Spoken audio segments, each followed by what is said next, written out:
السلام علیکم دوستوں، میں ہوں محمد نعیم اور آپ لوگ دیکھ رہے ہیں محمد نعیم آفیشل۔ دوستوں، آج میں آپ لوگوں کو آلو بخارے کی کچھ فوائد بتاؤں گا اور باغات کی سیر بھی کرا لوں گا۔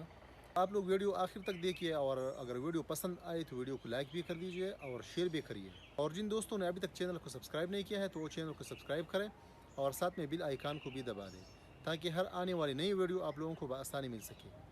تو دوستوں، آئیے چلتے ہیں اپنی ویڈیو کی طرف۔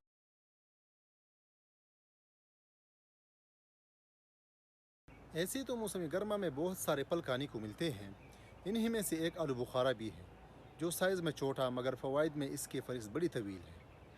آلو بخاری کو لوگ بڑی مزے اور رغبت سے کھاتے ہیں۔ سرخ مائل گہری رنگ کا ہوتا ہے اور تاثیر کے لحاظ سے بھی مثال ہے۔ چھوٹے بڑے سب اسے بڑے شوق سے کھاتے ہیں۔ آلو بخاری کی بہت سارے اقسام ہیں جن میں بساتی اور کوہی پاکستان میں سوات، کشمیر اور بلوچستان میں کثرت سے پائے جاتے ہیں۔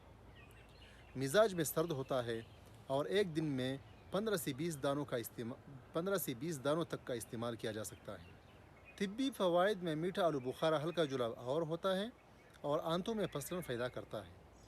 کھٹا آلو بخارا بھی سردی کی وجہ سے بلغم کے اخراج کے لیے مفید ہے اور پیشاب کی تنگی کے لیے بھی مفید ہے۔ شیرین آلو بخارا بواسیر کے مرض اور پیشاب کی جلن اور رکاوٹ میں مفید ہے اور یرقان کو ٹھیک کرتا ہے۔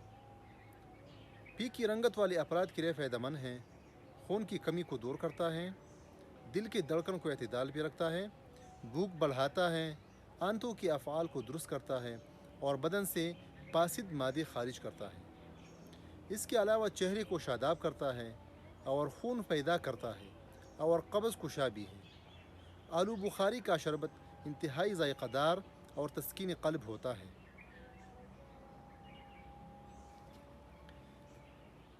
آلو بخاری سے چٹنی اور جام بھی بناتے ہیں۔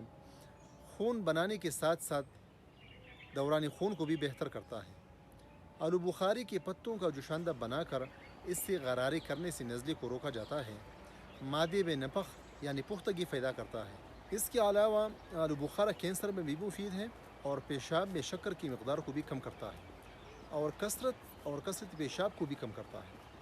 آلو بخاری سے پیشاب کی جلن ختم ہوتی ہے اور اگر پیشاب رک کر آتا ہو تو آلو بخاری کا استعمال مفید ہے۔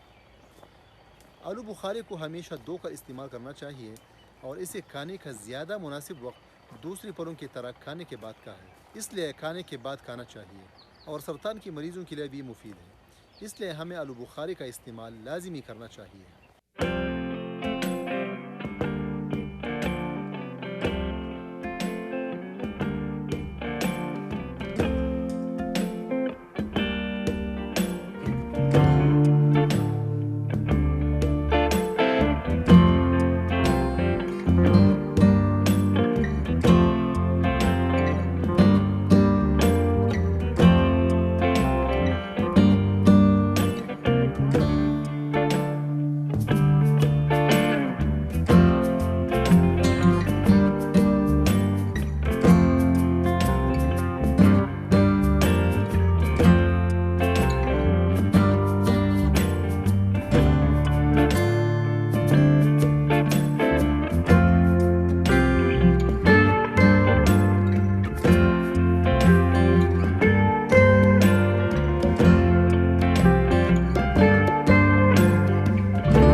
دوستو، اب تک کے لیے اتنا ہی، ملتے ہیں اگلی ویڈیو میں۔